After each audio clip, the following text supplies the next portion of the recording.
It's Monday, September 30th of 2019. And I haven't recorded one of these in a while. But I'll talk about that in just a minute, right here on Guy's Daily Drive.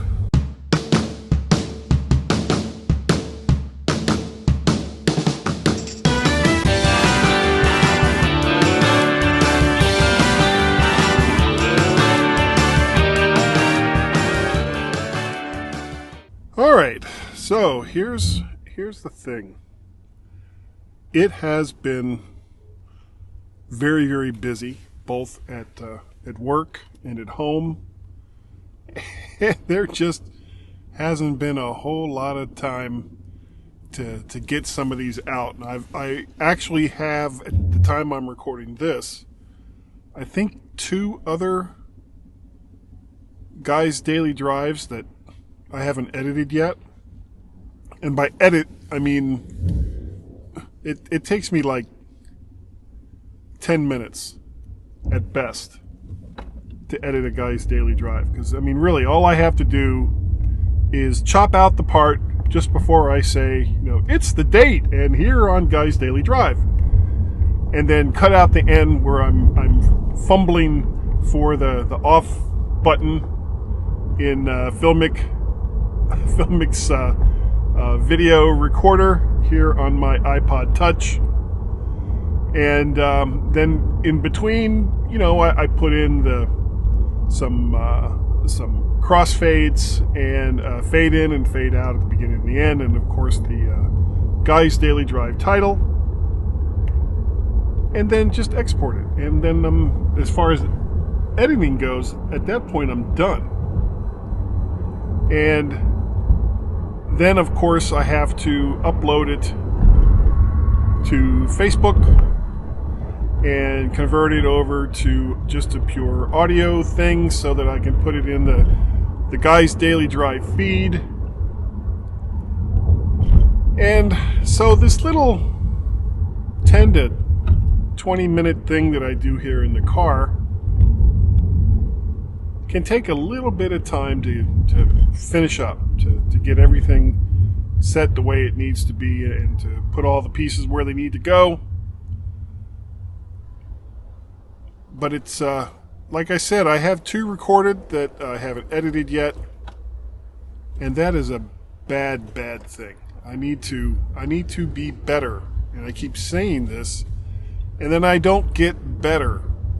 I frantically go through the motions of uploading all of the Guy's Daily Drives that I haven't uploaded yet. And get them over to Patreon and get them into Coffee for the people that are consuming it there, not to mention, of course, getting it into Facebook and Twitter and all the other various places that I have to move it to so that everyone can watch it or listen to it or however they want to consume it. And it is, it is a labor of love. And everything that I have so far, I've purchased on my own. I haven't had, I don't have a sponsor for Guy's Daily Drive. I don't have a sponsor for the Mac to the Future live cast. And of course, the MyMac.com podcast doesn't have a sponsor. And if it did, that wouldn't really be going to me anyway. That would be going to the person who actually owns the MyMac.com podcast, started the MyMac.com podcast, and very generously allows Gaz and myself to play in that sandbox, and that would be Tim Robertson. So, over the years, I have spent more money than I really want to think about. Not even talking about computers. I would have the computers, whether I was doing Guy's Daily Drive or the MyMac Podcast or the Livecast or any of that. I would have the computers anyway, just because I like messing around with computers. But if we're talking about just audio gear, I have made a number of expensive microphone purchases. I mean, nothing in the neighborhood of like a Neumann or, you know, the super expensive ribbon mics. But to spend $200 to $400 on just a microphone, that is excessive for what it is that I do. And I keep doing it. I keep going back and getting new microphones and new audio gear, and figuring out different ways to have my setup go. And I would love to say that I'm working toward a goal where one day I will just say, okay, this is it. It's perfect. There's no need for me to ever do anything again.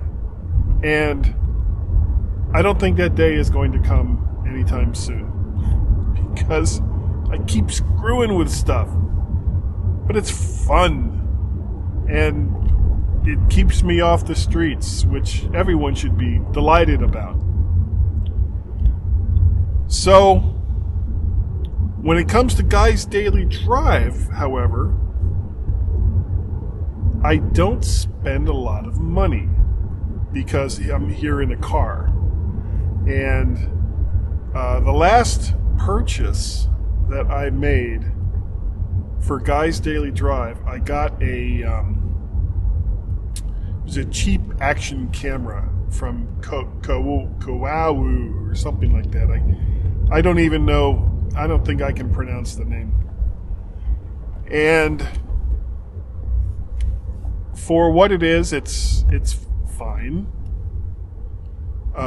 The problem that I had with that camera is, as I set it up, I couldn't see how it was centered.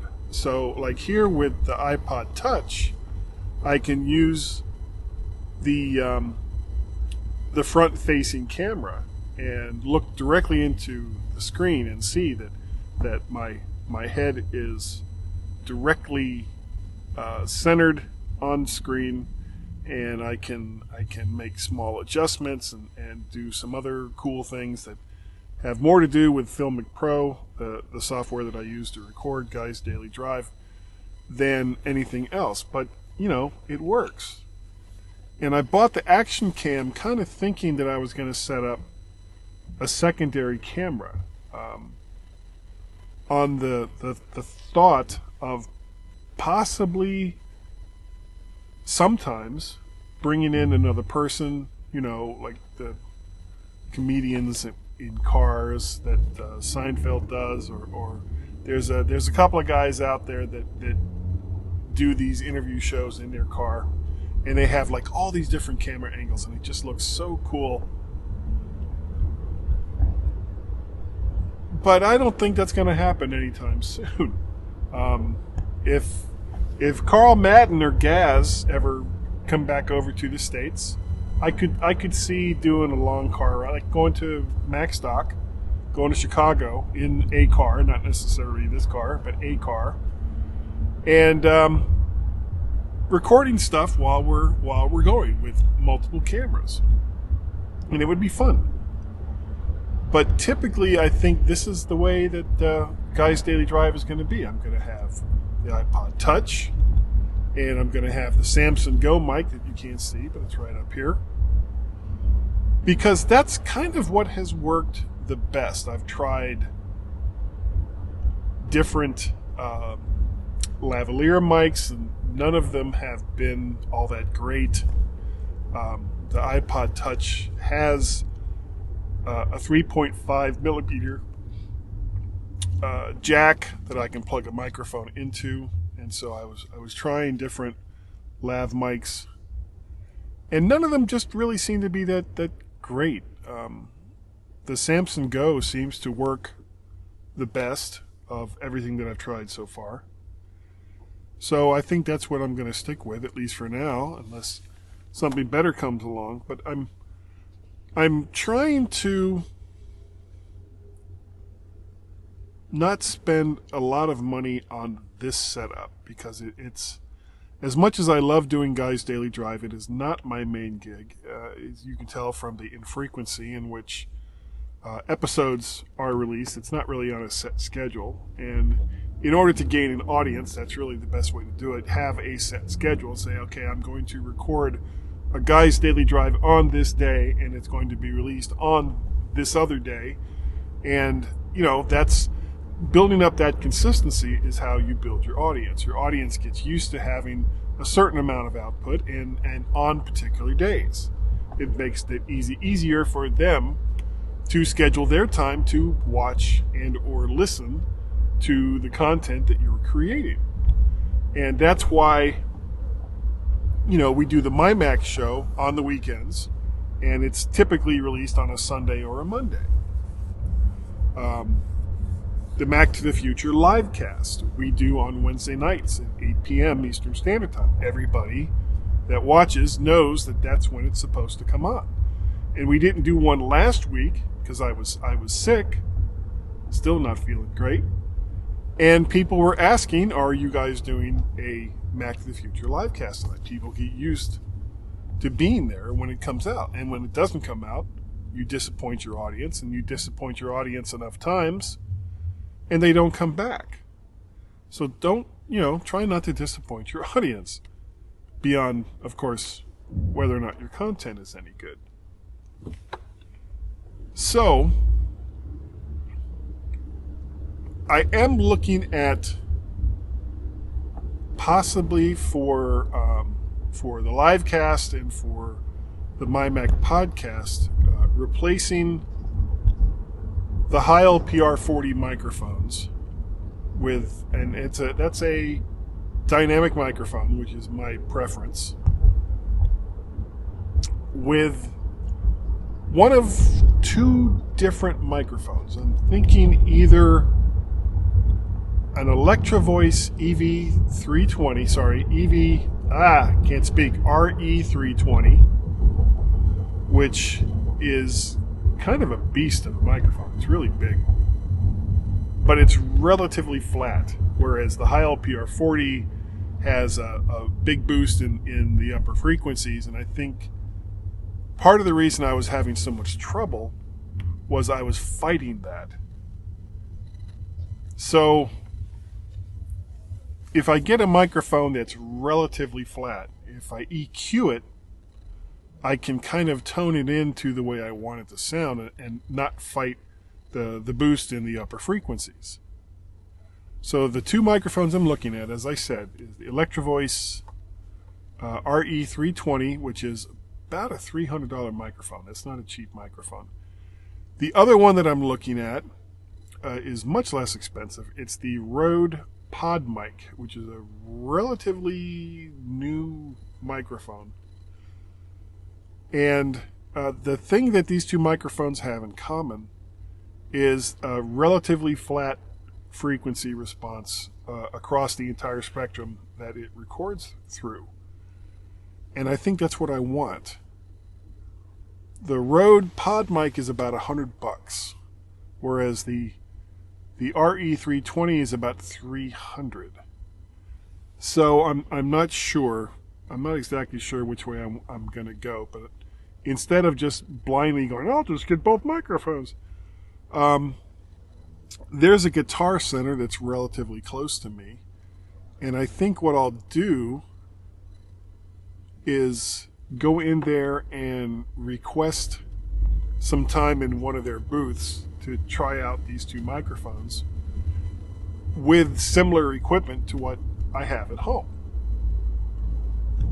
And if either one of those microphones is going to meet with my approval, then I'll go ahead and trade in the two Heil PR40 microphones because I won't really need them anymore.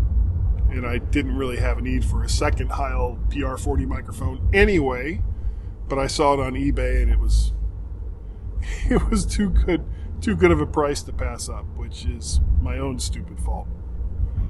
So that's kind of the future of what I'm looking at, and I'd like to give a big shout out right now. People who listen to the MyMac.com podcast.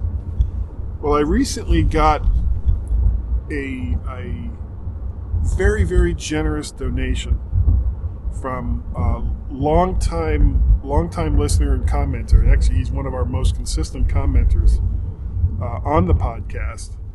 Greg from North Carolina sent me some money via PayPal, and it very, very generous. I was blown away. And thank you, Greg. I really do appreciate that. And that will be going toward probably one of the two new microphones. And I'm not going to say how much the donation was, because that would be a little gauche, but it was very, very generous. And I'm greatly appreciative of the fact that Greg has done so. Now, if you would like to be like Greg, great. That would be wonderful. I would love to do this stuff full time, but I can't. There's no way. There is no way that I could get enough sponsors to be able to do something like this full time, and that's just the way it is. And I know that there's all different kinds of ways that you can monetize your podcast. But some of them, I don't know, some of them are a little skeevy, and I don't want to compromise my artistic integrity. In other words, I don't want to lie, sit there and say, oh, well, this stuff here, this is great stuff, just because somebody is giving me money to say that this is great stuff, or trading me equipment to say that this is great stuff.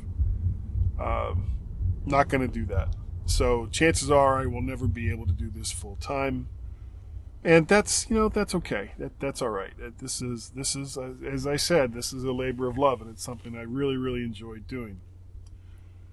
Now, but if you would like to contribute, it's very easy to do so. You can do it via Patreon, patreon.com/MacParrot. Become a regular contributor. Greatly appreciated if you do that. Also, there's coffee.com, ko-fi.com/MacParrot to do one-time donations. And another great way to do one-time donations. There's a lot. Actually, this is what happened. I had someone contact me and say, they stopped subscribing to me via Patreon because they didn't like what Patreon was doing in regards to, it was a whole thing, but he didn't like the way Patreon did business, and so he suggested that I set up a way to donate via PayPal. So I did, and it was certainly much easier than I thought it was going to be. And that, if you would like to donate via PayPal, which is how Greg did it, you can do that at paypal.me/MacParrot. And I guess that's going to about do it. I've kind of talked a long time on this one. My Guy's Daily Drives usually aren't this long. But thank you to everyone who has donated. It is greatly appreciated. And of course, you don't have to. There is absolutely no pressure at all for anyone to contribute to the things that I'm doing, because I would do them anyway, whether you gave me money or not. So, just keep that in mind if you decide that you would like to make a donation. You don't have to. But if you do, it is greatly appreciated. But I will see you all next time. I might actually record one tomorrow. on my way to bowling. This, of course, is Monday. Tomorrow's Tuesday, which means it's bowling night. So maybe I'll see you guys tomorrow right here on Guy's Daily Drive.